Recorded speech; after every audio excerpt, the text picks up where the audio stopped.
So, if you want to improve your English fluency, then you need to know abbreviations and acronyms. They are so important, and that's what we're going to talk about today. I'm going to talk to you about some common and popular abbreviations and acronyms that you are going to come across if you are reading a book or a newspaper, and you may even hear some of these in just general conversation. So this is really going to help. So hello to everyone out there. My name is Wes. This is Interactive English, and we are all about helping you practice and improve your English skills. And if this is your first time here, welcome. Please say hello to me in the chat or write your name in the comments because we just love hearing from you guys. So I just want to give a quick shout out to some people who are here with me. Hello, Mary, Angela, Saeed, Ryan, Sleepwalker, Lolly, Sada. It's great to see you. Thank you so much for joining me.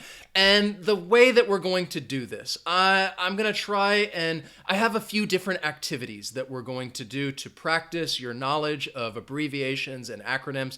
Now, there is a lot to go over, and there are so many of them. So it's not like we're going to go through all of them today. I have just chosen some that I think are the most common abbreviations, the most common acronyms, and just to practice them a little bit, because that's really what's going to help you improve. This is an interactive lesson. So as we're going through this, I want you to write your answers in the chat, and if you're watching this later, write your answers in the comments and participate in the lesson. So let's begin with talking about, first, what are abbreviations? When we talk about abbreviations, we're talking about shortened forms of different words and phrases. Now, think of abbreviations as like the umbrella. And underneath that umbrella are different categories. And I'm going to talk to you about 4 different categories right now. So types of abbreviations. Now, the first one would be a contraction. And this is when letters are omitted and you would just shorten the word and put a period after it. And this is common when you're talking about proper nouns. For example, MT. This is when you would be talking about the name of a mountain. So if you're reading this, if you're reading a newspaper, you should pronounce this word like Mount. And even that is a shortened form. For example, Mount Everest. So you would often see this when it comes before, when you're talking about a proper noun, the name of a mountain, Mount Everest, Mount Elbert, Mount Aconcagua, Mount Kilimanjaro. If you don't know, I am just naming the highest mountains on all of the different continents. Now, there's also a truncation. And this is it's a shortened form using the first part of a word. So I probably don't need to tell you what SAT is. If you see this, it stands for Saturday. Now, the important thing to know when you're talking about those first 2, all right, this is something that you will read or it's something that you will write. You are not going to pronounce Saturday like SAT. This would just be when you're writing, or you may come across this when reading. If you just say, hey, this SAT, I'm going to go do this, people are going to be confused. They're going to be like, what are you talking about? SAT is the past tense of sit. So keep that in mind. The first 2, the contraction and the truncation, is something you might use if you're writing, but it's something that you're probably going to come across when you're reading. So I think it's very important to make that distinction. Now, the third one is an acronym. That's right. An acronym is a type of abbreviation. It is underneath that umbrella. And an acronym is pronounced as a single word, ASAP. Now, if somebody says, I need it ASAP, do you know what that means? I hope that you said it stands for as soon as possible. So these are very common in spoken English. People will use these acronyms and they will pronounce it as a single word. I need it ASAP. Bring it to me ASAP. That report, it's due ASAP, as soon as possible. Now, initialism is actually a type of acronym. It is another kind of acronym, but I'm going to put it in a different category because initialism is when you use the initial letters but you're going to pronounce them individually. You're not going to say it as one word. For example, FBI. If you're talking about this part of the United States government, the FBI, it stands for the Federal Bureau of Investigation. Now, often people don't say Federal Bureau of Investigation. They want to shorten that, and they will just use the initials FBI. And this is something that I think it just takes time and practice. The more exposure you get to the language, the more you are going to understand, okay, which one is an acronym and I just say as one word, and which one is more initialism and I need to say the individual letters. So the way I've broken down this lesson is the first part, I'm going to practice the number 1 and number 2. We're going to do those together, contractions and truncations. And then the next part of the lesson is going to be acronyms and initialism, because those are actually ones that you are going to use in spoken English, those acronyms and the initialism. So let's just get to it, all right? Let's get to the first part of the practice. Now, this is just a very simple exercise right here. I want you to take these words and abbreviate the following, all right? Let's just focus on Mr. So just look at that word. If you're in the chat, write your answer. How would you abbreviate Mr.? And we're going to go through these quickly. And again, if you're watching this later, I want you guys to participate because that is what interactive English is all about. So I hope that if you're going to abbreviate the word Mr., you should use this right here, the MR period. And again, you're talking about a person, all right? So you would say like Mr. and then that person's name, okay? So if you see this, because oftentimes when maybe I'm reading a story with learners and they come to an abbreviation, sometimes they don't know how to pronounce it. Now, I think that one's a basic one. Now let's look at Monday, all right? This is a truncation. How would you truncate Monday? What would you do? Again, you're going to cut it off and just use the beginner. It's beginning letters. It's very common when talking about days of the weeks or months. So I told you Saturday is just SAT period. Monday, you should write MON, all right, Monday. So this is something, again, that you might find if you're just writing an informal note, maybe an email, and you just want to write it quickly. So instead of writing out Monday, you might just write MON. Excellent. You guys are rocking this. Yes. Sergej, Samia, Mary, Katerina. Excellent. So let's look at the next one. A pint. Often I would think of, hey, a pint of beer. So again, if you're saying the word out loud, you're going to say pint. But if you are writing something or you're reading something, it's just going to be PT. All right, just that PT, and that is an abbreviation for pint. Kilometer. What do you guys think? All right. If we're talking about a kilometer or a kilometer, we're talking about a distance. And the abbreviation for that is a KM. So again, we're starting a little easy. It will get more challenging, don't worry. And these are all abbreviations. Boulevard. All right, what do you think? That is the name of like a street. So you could have a street, you could have a drive, lane, boulevard, and if you want to abbreviate that, BLVD. And again, it would most commonly be used when you are actually writing the proper name, all right? So you're talking about the actual name of the boulevard. So if you're just writing about it separately, like I live on a boulevard, you're probably not going to abbreviate it. But if you're talking about the name, then you will. And the last one, department. What do you guys think? How do you abbreviate department? I hope that you said DEPT, all right? This would be a shortened form to write department. Often, I think you might use this more in business, in your job. If you're just writing an email to somebody or you're writing a note and you're talking about somebody else or another group in a different department, you may see an abbreviation like this. So these are all different either contractions or truncations. And this is just something you're going to see if you're reading, or maybe you might use in your writing. You're not going to speak these abbreviations. You're actually going to speak the full word. So the next part that I want to do, we're going to stick with these. I'm going to show you a postcard, all right? It is a postcard. It's not a real postcard. And I want to see how many you can identify. So take a look at this postcard. Just glance through it. How many different words do you see on there that you can abbreviate? And when I say abbreviate, I'm talking about we can use a contraction and just like shorten the word, or a truncation and shorten the word. And if you guys are just joining us, we are talking about abbreviations and acronyms, and we're just practicing using them because this is very important for your comprehension. It really helps, as well as your fluency.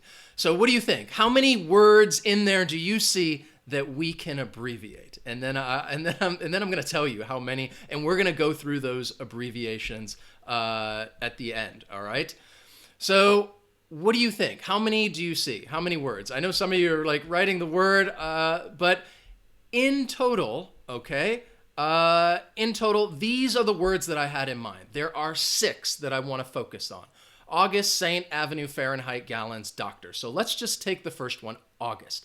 If you are going to abbreviate that, and we're going to make it shorter, all right, what would we do? Excellent. I see some, Warsama, Michelangelo, perfect, Nino. August is going to be Aug. Now, the one thing I would say, if you are just stating the month, you're probably not going to abbreviate it. You would really just abbreviate it if you're writing the date. And in this case, we have the date, August 8th. So because of that, because we're talking about the date, it may be abbreviated AUG, August 8th, but we're going to read it. On August 8th, I visited the beautiful St. Sulpice Church, and I'm probably mispronouncing this if you are from Paris and you are French, and I apologize, but how would you abbreviate Saint? Okay, this is another one that I think people might come to and maybe they don't know it. So excellent, I see some great answers. Yes, Marina, sorry if I mispronounced names. Who else? Natasha, excellent. Ketrin, so Saint is just ST, all right? On August 8th, I visited the beautiful St. Sulpice Church. Then I took a walk down the famous, remember, I'm actually saying the name of the avenue. How are we going to abbreviate avenue? Do I see some excellent? Yes, perfect. I see some great answers. So if we're talking about avenue, the abbreviation is just AVE, all right? We are going to truncate it and use AVE. I walked down the famous avenue des Champs-Élysées, and I'm probably butchering that pronunciation as well. It's okay. It was so hot outside, about 97 Fahrenheit. So instead of Fahrenheit, what am I going to abbreviate that with? All right, yes, MRN, excellent. You're going to abbreviate that, and many of you are probably thinking, well, what Fahrenheit? Okay, so in the United States, instead of Celsius, we use Fahrenheit, and that's what I did. I wrote this as though it's somebody from the US, well, because I am from the US. And Fahrenheit, yes, Katerina, excellent, is just F, all right? You're just gonna write the letter F, and the same as Celsius, you're just gonna write that first letter C. So it was so hot outside, about 97 Fahrenheit, so I probably drank 3 gallons of water, all right? How can I abbreviate gallons? Again, we're talking about a unit of measurement for a liquid. 3 gallons of water, that's quite a bit of water that somebody is drinking. And if you're going to abbreviate gallons, it's just going to be GAL. It's that truncation. We're just going to use those first 3 letters. 3 gallons of water. Still, I got some heat exhaustion, so I had to go to the clinic where I saw Dr. Jekyll. And I think this is one of the most common abbreviations that you would use with a person's name. Doctor is abbreviated DR, Dr. Jekyll. And of course, you're probably wondering, well, Dr. Jekyll is not from Paris, he is from London. And yes, I couldn't think of the name of another doctor, but you get the idea. So this is just a good practice for being able to identify it. And again, understand when you might see these, because this is for writing. You are going to see these types of abbreviations in a postcard like this. It's something you may come across. But I just want to let you guys know, again, if you guys like what we do, if you guys want to connect with us, check out our Patreon page. We offer some cool rewards. And again, it's just a way to become a part of our Patreon family. I see some patrons in here now. And again, we just appreciate and love all the support. I will throw a link right there, boom, in the description. So what I want to do now is we're gonna move on. We've talked about some truncations, we've talked about contractions. Now I want to look at acronyms and initialisms. So let's practice this. And the first way, I am going to give you an acronym, and I just want you to tell me, what do you think it means? All right, here is a very common acronym right here. So I would say identify the acronym, and I put it in quotes. Wait, where's my, there we go, my quotes, all right, which is spoken English, because somebody might say this right here. Hey, you need to enter your PIN. And if somebody's talking about your PIN, it is an acronym. You pronounce it as one word. What is the meaning of PIN? Is it A, private individual number? Is it B, personal identification number? Or is it C, personal individual number? All right, I'm trying to maybe throw you off with some of this, but which does it stand for? The acronym PIN, I think many of you have probably heard it. You're familiar with it. You know what it is, but do you know what it stands for? And I think this is the challenge with many acronyms, is that people know the meaning, but then when you ask, well, what do these individual letters stand for? It may be a little tricky. Excellent. Perfect. Thank you. Lolly, Mary Jane, Kateranino, M. Aaron, Go Zora, Angela. The answer is B, all right? Your PIN stands for your personal identification number. And this is a very, very common acronym because, you know, if you have a bank, you probably have an ATM card that you use, and you have a PIN number on it. So it is the code that you use at your bank. The next one, let's look at it, is right here. So it says, so I would say this. For example, this would be something I would say. We live in Europe. So when we buy something, we have to pay a VAT. All right. Now, if you're talking about VAT, and another way people might use it if they're buying something, perhaps maybe they go to a restaurant. Well, I think you would know depending on where you live, but you could say, oh, what is this? What is this charge? What is this VAT? I see these letters here, this VAT. But again, it's an acronym. You're going to pronounce it as one word, VAT. What does it stand for? A, value all tax, B, vendor added tax, or C, value added tax. Which one does it stand for? What do you guys think? Let me know. Write that in the chat or the comments if you're watching it later. Excellent. Yes, I think everybody knows this one. Gagan, Sanaz, Bint, Kotsia, yes. Ira, Estella, hello. Excellent. Alamin, perfect. So many. It's just answers are going so fast. VAT is value added tax. So in some countries, they have a value added tax, a VAT, which you will see on a receipt if you buy some things. All right, so now I'm going to make it a little more difficult. I am going to give you the acronym. I want you to write the meaning. I'm not going to give you, this is not multiple choice now. I want you to write the meaning. What do you think it stands for, okay? So, and this is another one that I think is common. I don't know what happened to him. He's gone AWOL. So, what do you think those letters stand for? AWOL. What is, first of all, like, what do you think is the meaning of AWOL?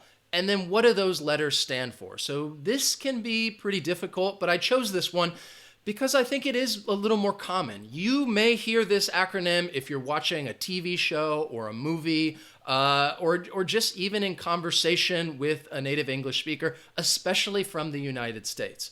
So what do you think the AWOL stands for? If somebody has gone AWOL.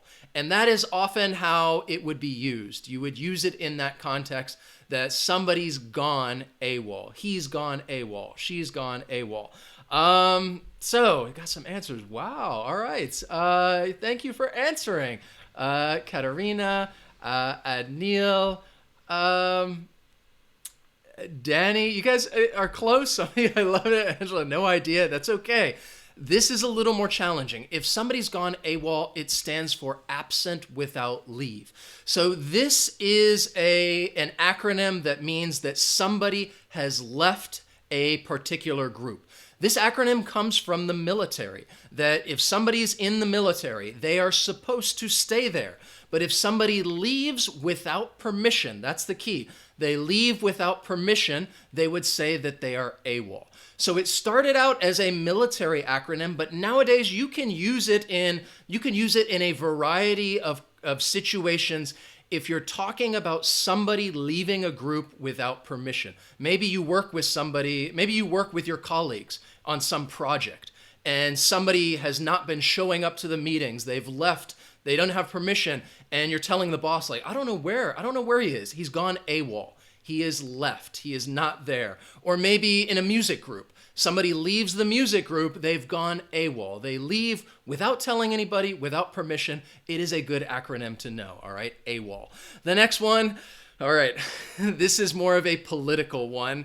And I'm going to read this. I'll share my personal feeling a little bit. So I don't want to get too political, but this is one that you will hear nowadays, especially if you're keeping up with American politics. So I'd say, wow, that POTUS, he's something. All right, and maybe you can infer my feeling based on the intonation that I'm using. But what does it stand for? POTUS. If you're watching the news, and I think I just gave it away. I mentioned the word politics. I didn't want to. But if you're watching the news and you hear this term, POTUS, what are they referring to? All right, and I put the American flag in there because, again, it's a very American acronym. All right. And I would say, again, just to capture my feeling, I'd say, wow, that POTUS, he's something. All right. So, yes, if you're talking about the POTUS, this is a political acronym. Excellent, Danny. Johnson Bin here. English vibes. We are referring to the President of the United States. And if I would say it like this, I'd say, yeah, he's something. Yeah, it's not something I'm very happy about. But if somebody says POTUS, it stands for the President of the United States. The same with FLOTUS. You might hear somebody mention FLOTUS, and it's talking about the First Lady of the United States. So this is a political acronym, which you will hear if you're watching the news and you like to stay up on current events and you're interested in politics and government.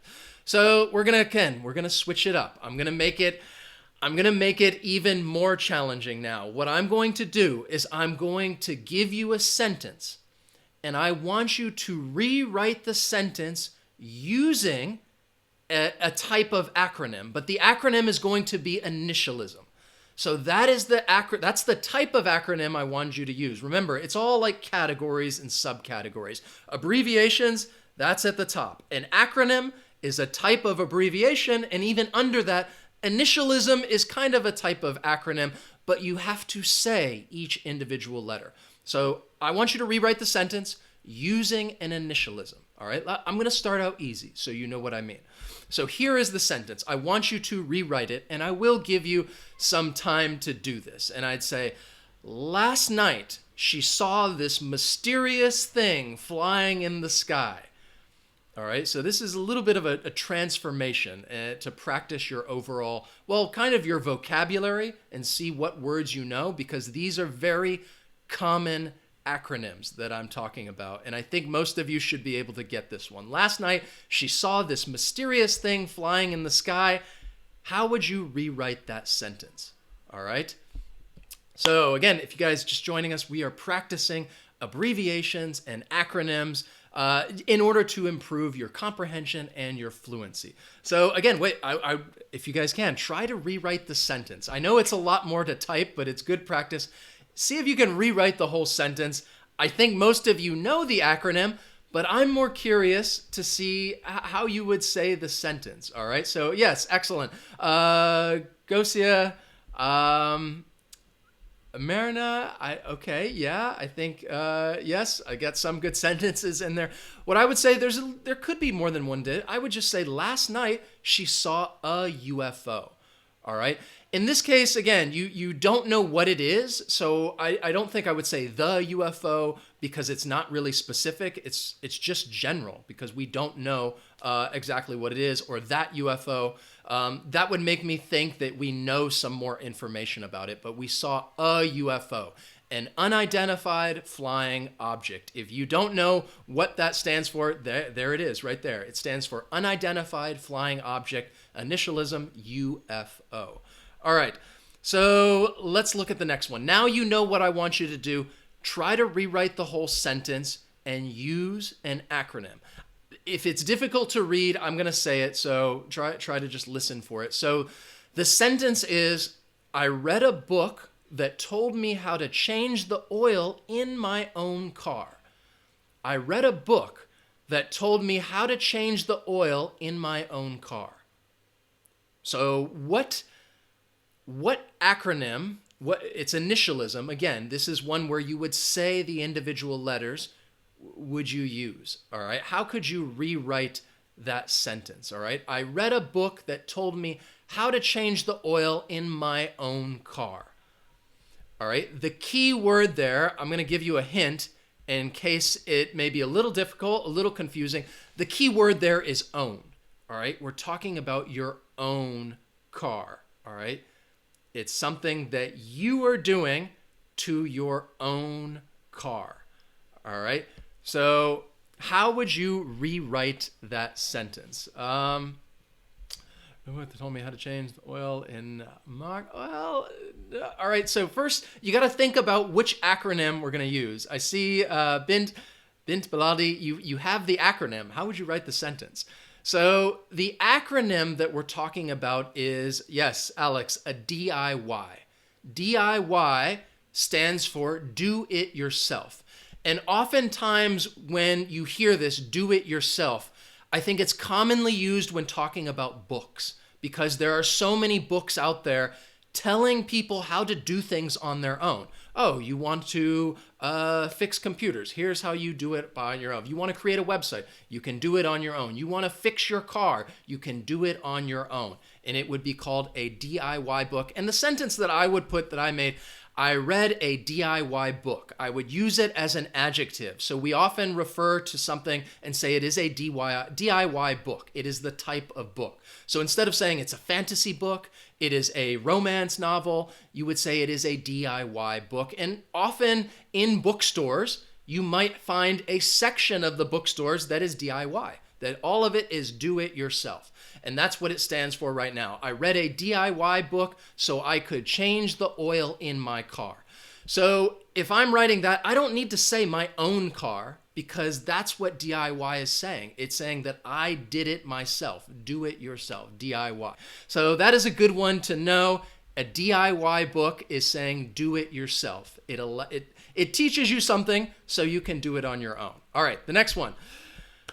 This is another very common one, all right? And I don't know if many of you will get this easily, and others, maybe it's a little more challenging. But I'd say he suffers from a chronic condition that includes attention difficulty, hyperactivity, and impulsiveness.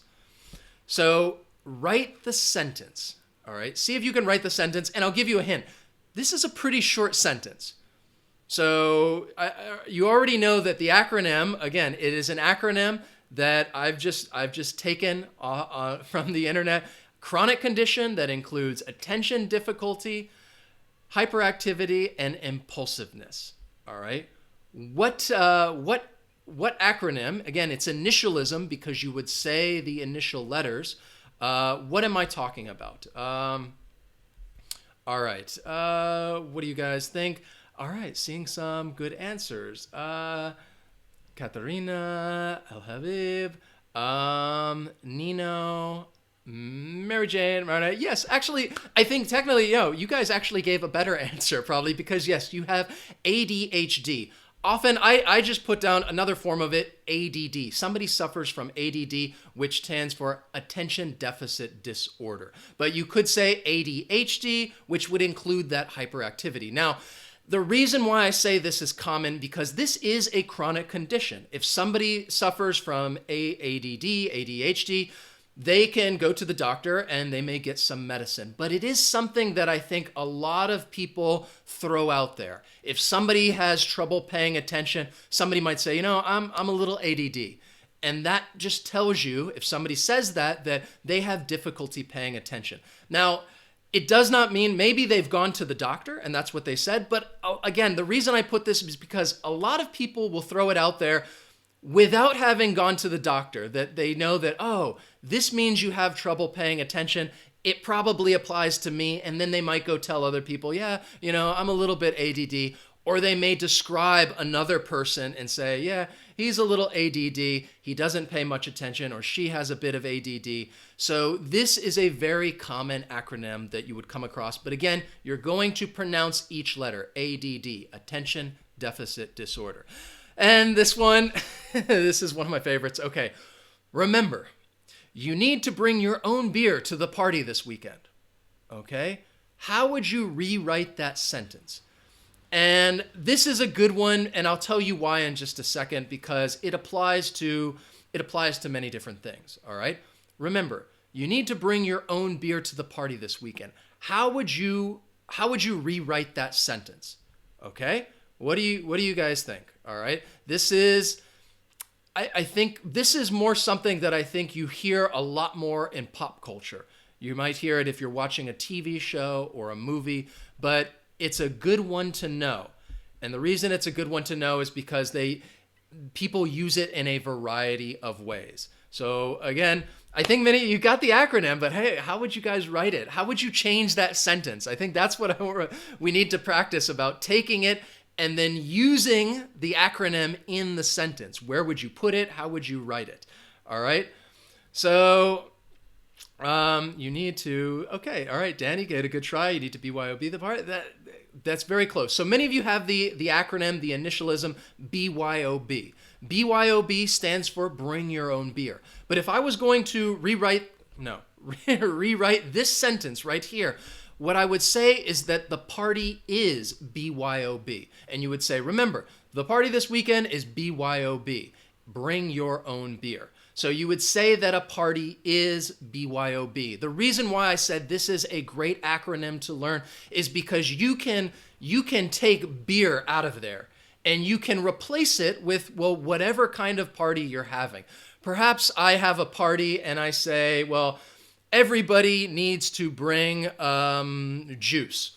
All right. Jokingly, I could say, well, hey, the party's BYOJ. Bring your own juice. Or maybe everybody has to bring a cake and say, hey, guys, the party's BYOC. Bring your own cake. So this is an acronym that you could replace it with something that everybody must bring this thing. BYO. Bring your own, and then whatever it is. But most commonly, I think people would say, bring your own beer. If you're talking about some kind of informal party that people are having, and I guess the person does not want to buy beer for everyone, they would say, the party is BYOB, all right? So this is good practice. If anything, maybe some of these you already know, it's good review, because you're going to find those contractions and truncations when you're reading articles, reading stories, especially informal things. And those acronyms, you are going to hear them all the time if you're watching a TV show or movie, but it's also, those are things that you can throw out and actually use in your everyday conversation. Like that one I talked at the beginning, like I talked about at the beginning, ASAP, as soon as possible, a very common one. So thank you guys so much for joining me. If you enjoyed this lesson and liked practicing your English, please hit that like button. That lets me know that, okay, you guys, I should continue doing these live lessons on a variety of different topics. So like and share the lesson. We always love hearing from you, so write to us in the comments. And again, you can check us out on our social media. If you haven't joined our Facebook, our Instagram, I recommend that you do so, because we always try to practice there and have people practice with us there. So check that out. Here, I'll even go ahead and throw a link. So here is our Facebook. If you have not already been to it, boom. All right, check out Facebook. We're also on Twitter and Instagram.